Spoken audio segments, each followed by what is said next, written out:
breaking news. Prince William's explosive private messages about the Starmer government have just leaked to the press. Royal family in complete crisis. At 10:17 a.m. today, The Guardian published authenticated WhatsApp conversations between the Prince of Wales and senior royal advisors expressing grave concerns about Britain's political direction, every damning word preserved in full. The future king describing how fundamental freedoms are being eroded day by day, William explicitly stating that democratic norms my grandmother defended for 70 years are disappearing before our eyes. And most shocking of all, his devastating assessment: this is not my father's Britain anymore, it's becoming unrecognisable. Within minutes, the palace entered emergency damage control. Scheduled events cancelled, royal advisors summoned to emergency meetings, government officials demanding urgent clarification, constitutional experts warning of the most serious royal intervention in politics since the 30 Play abdication crisis. And as this unprecedented breach of royal protocol unfolds, the British establishment stands on the edge of complete collapse. If you want to understand how this royal bombshell could trigger the fall of Starmer's government by nightfall, hit that subscribe button now because events are accelerating by the minute. Here's what sparked this extraordinary royal intervention. For months, Prince William has watched with growing alarm as controversial government policies have dominated headlines. Not normal political disagreements, not typical policy debates. Fundamental shifts in how Britain's democracy functions. The controversial online safety bill giving ministers direct powers over social media content, the Justice Reform Act reducing jury trials for certain offences, the expanded Official Secrets Act that legal experts warn threatens investigative journalism, each measure individually concerning, together representing what constitutional scholars call democratic backsliding. William, known for his measured approach to public affairs, maintained strict royal neutrality publicly, but privately he engaged in intensive discussions with constitutional experts and former government officials. These weren't casual conversations. William specifically sought advice from people who understood Britain's unwritten constitution and the monarchy's role within it. As one controversial bill after another passed Parliament, the Prince's concerns deepened. The final breaking point came last week when armed police entered the offices of the Telegraph newspaper using counter-terrorism powers to seize documents related to government corruption allegations. This unprecedented action against press freedom apparently pushed William to express his concerns in stark terms to his closest advisors. What he never expected was that those private messages would find their way to journalists. But this morning they did exactly that, triggering a constitutional earthquake that has shattered the delicate balance between monarchy and government. The content of these messages has left constitutional experts and political commentators stunned. In the first exchange, dated just 3 weeks ago, William responds to news about the newspaper raid, deeply troubling precedent. Using security powers against journalists is exactly what we criticise other countries for. When an advisor suggests caution about expressing any view, William's response is telling. There comes a point where silence becomes complicity. My grandmother taught me the monarchy exists to safeguard democracy, not just observe its dismantling. Most explosive is an exchange from yesterday, apparently responding to the Home Secretary's statement defending expanded surveillance powers. This is not my father's Britain anymore. Every freedom people fought for is being quietly legislated away while the public is distracted by economic promises. When advised that expressing such views could create constitutional tensions, William's response is resolute. Constitutional crisis? We're already in one. Parliament passes whatever government wants without scrutiny. Courts being labelled enemies of the people. Police powers expanding weekly. If the monarchy can't defend democratic principles, what's our purpose? The messages reveal not just political opinions, but a profound constitutional philosophy about the monarchy's role as guardian of democratic norms. Former Home Secretary Lord Howard appeared on Sky News explaining the extraordinary significance. These aren't casual comments. This is the future king articulating a deeply considered view about democratic backsliding. That's why they're so powerful and so dangerous for the government. Legal and constitutional experts are already discussing whether William has crossed the line into political interference or whether he's fulfilling the monarchy's ultimate responsibility to protect Britain's constitutional arrangements. This isn't royal gossip. This is a fundamental question about the monarchy's role in Britain's unwritten constitution. The government's response was immediate and panicked. At 10:42 a.m., just 25 minutes after publication, Cabinet Office Minister Pat McFadden was dispatched to the palace for urgent discussions with royal officials. Not a scheduled meeting, not a courtesy call, an emergency intervention to contain a potential constitutional crisis.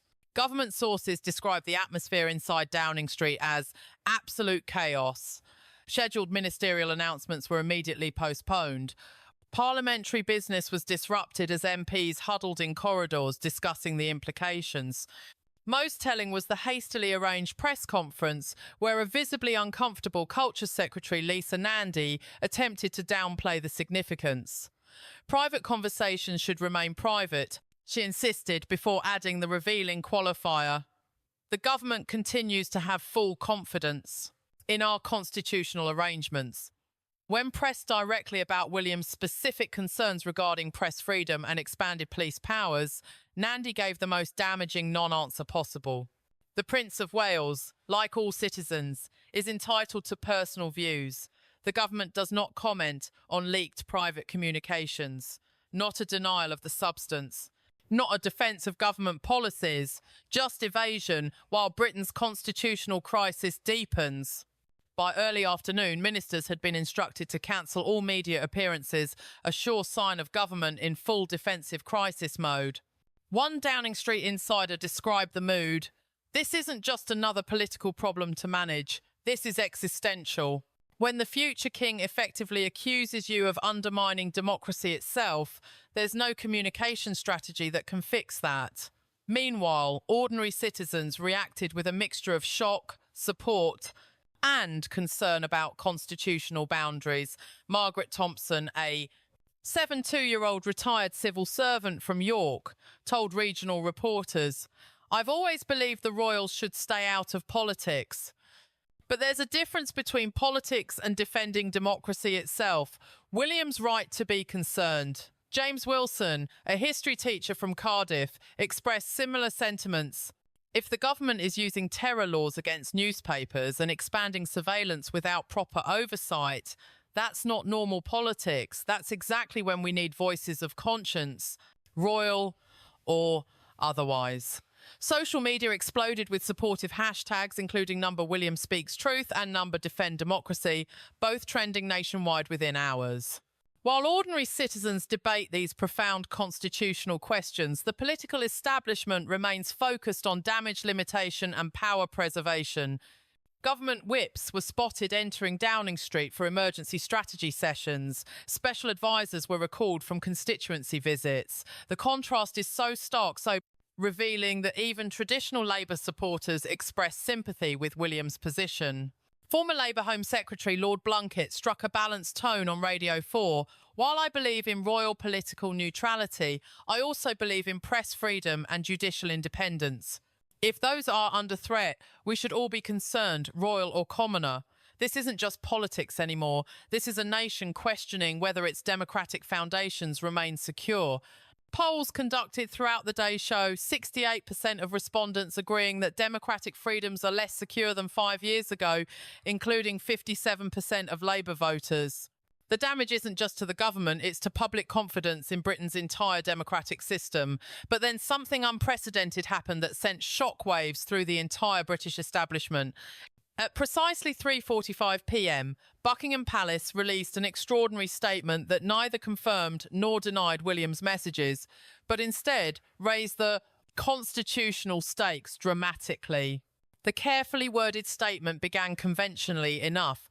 Buckingham Palace does not comment on alleged private communications.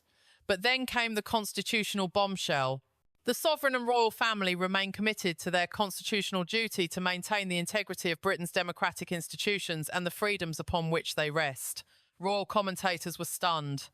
This wasn't a denial, this wasn't damage control, this was the palace effectively endorsing William's concerns while cloaking them in constitutional language. Most significantly, the statement referenced maintaining integrity of democratic institutions, implying those institutions currently face challenges to their integrity. Former royal correspondent Nicholas Witchell explained the extraordinary significance on BBC. In palace communications, every word is deliberate. This statement doesn't walk back William's concerns. It institutionalizes them as part of the monarchy's constitutional role. The statement continued with an even more pointed paragraph. Throughout British history, the Crown has served as guardian of constitutional continuity through evolving times, ensuring fundamental liberties remain protected regardless of political circumstances. Former constitutional advisor to the Cabinet Office, Professor Vernon Bogdanor, described the statement as the most significant royal constitutional intervention in modern history. This isn't about one prince's opinion, he explained on Newsnight. This is the monarchy asserting its ultimate constitutional function as guarantor of democratic norms when those norms appear threatened. That's why it's so extraordinary and so troubling for the government. The international reaction was swift and deeply concerning for Britain's global standing. Within hours, editorial boards at major international newspapers published analyses of Britain's democratic decline. The Washington Post ran their Britain's democratic recession when royals must defend press freedom. The New York Times asked, is Britain backsliding? Prince William seems to think so. Former US Secretary of State Madeleine Albright issued a statement expressing concern about recent trends in British governance, particularly regarding press freedoms and security powers. The Council of Europe announced a formal review of the UK's compliance with European democratic standards. International investment banks issued client notes discussing heightened UK political risk and governance concerns affecting investment outlook. The pound sterling fell 2.8% against the dollar as markets reacted to potential government instability. British diplomatic missions worldwide reported being inundated with inquiries from host governments seeking clarification about the constitutional situation. Most damaging of all was the statement from Freedom House, which monitors democratic backsliding globally, announcing Britain had been downgraded from fully free to free with concerns, the first such downgrade for a G7 nation in the organisation's history. The international reputation damage wasn't just symbolic, it had real-world diplomatic and economic consequences. As former Foreign Office Permanent Secretary Sir Simon MacDonald noted on Channel 4 News, Britain's moral authority on democracy and human rights issues internationally derives from our domestic example. When that example is questioned by our own future head of state, our global influence suffers immediate damage. Inside Westminster, total paralysis has gripped Starmer's government. Cabinet unity has completely collapsed, with ministers now openly divided into competing factions. Home Secretary Yvette Cooper, responsible for the controversial security powers William criticised, reportedly had a heated exchange with Justice Secretary Shabana Mahmood over the constitutional implications. Foreign Secretary David Lammy is described as deeply concerned about international reputation damage, directly requesting downsizing of controversial legislation. Most significantly, Cabinet Office officials have activated the Constitutional Sensitivities Protocol, a rarely used mechanism for navigating potential conflicts between government and monarchy. Government whips report at least 47 Labour MPs now privately expressing serious reservations about continuing with the legislative agenda William criticised. WhatsApp groups with names like Democratic Defence and Press Freedom Caucus have formed among backbench MPs across party lines. One senior civil servant described the atmosphere as constitutional crisis territory. Ministers don't know whether to defend their policies, modify them, or abandon them entirely, they revealed. When the monarchy effectively questions your democratic credentials, there's no political playbook for that. Most concerning of all, security officials have privately expressed concerns about being drawn into political disputes through expanded powers. Former MI5 Director General Baroness Manningham Buller made this point publicly on World at One. Security services function best with clear democratic mandates and strong institutional boundaries. When those boundaries blur for political purposes, both security and liberty suffer. The government machinery isn't just damaged, it's approaching functional paralysis. But here's the most explosive revelation that could deliver the final blow to Starmer's authority. Multiple sources confirm that before William's private messages were written, King Charles himself raised similar concerns directly with the Prime Minister during their weekly audience. According to 3 separate sources familiar with these conversations, Charles specifically questioned the democratic implications of expanded security powers and restrictions on judicial review. One source with direct knowledge described Charles as increasingly alarmed about the cumulative effect of multiple pieces of legislation on Britain's democratic balance. Most significantly, Charles reportedly warned Starmer that the monarchy's constitutional position would become untenable if required to give royal assent to laws undermining fundamental freedoms. If these accounts are accurate, and multiple senior sources confirm they are, they reveal this isn't just William speaking out of turn. This represents a coordinated constitutional position from both the monarch and his heir. Think about what that means. Not royal interference in normal politics, the monarchy fulfilling its ultimate constitutional function as guardian of democratic fundamentals when those fundamentals appear threatened. When asked directly about these conversations, a palace spokesperson gave an answer that effectively confirmed their substance. The sovereign's weekly audiences with the Prime Minister remain completely private, allowing for candid exchange on all matters affecting the nation. All matters affecting the nation, including democratic backsliding. Former Cabinet Secretary Lord O'Donnell explained the extraordinary significance on Newsnight. If both the King and Prince of Wales have expressed similar concerns about democratic fundamentals, this isn't a royal family issue anymore. It's a profound constitutional moment that signals serious institutional concern about government direction. Meanwhile, opposition leader Rishi Sunak is implementing a masterclass in responsible statecraft. Rather than exploiting the crisis for partisan advantage, Sunak convened cross-party talks focused on democratic safeguards and institutional integrity. Standing alongside Liberal Democrat, Green, and even some Labour MPs outside Parliament, Sunak struck precisely the right tone. This transcends party politics. When concerns about democratic fundamentals are raised from across our institutions, all representatives have a duty to reflect seriously. He announced an unprecedented democracy protection accord committing signatories to strengthen parliamentary scrutiny, judicial independence and press freedom, regardless of which party holds power.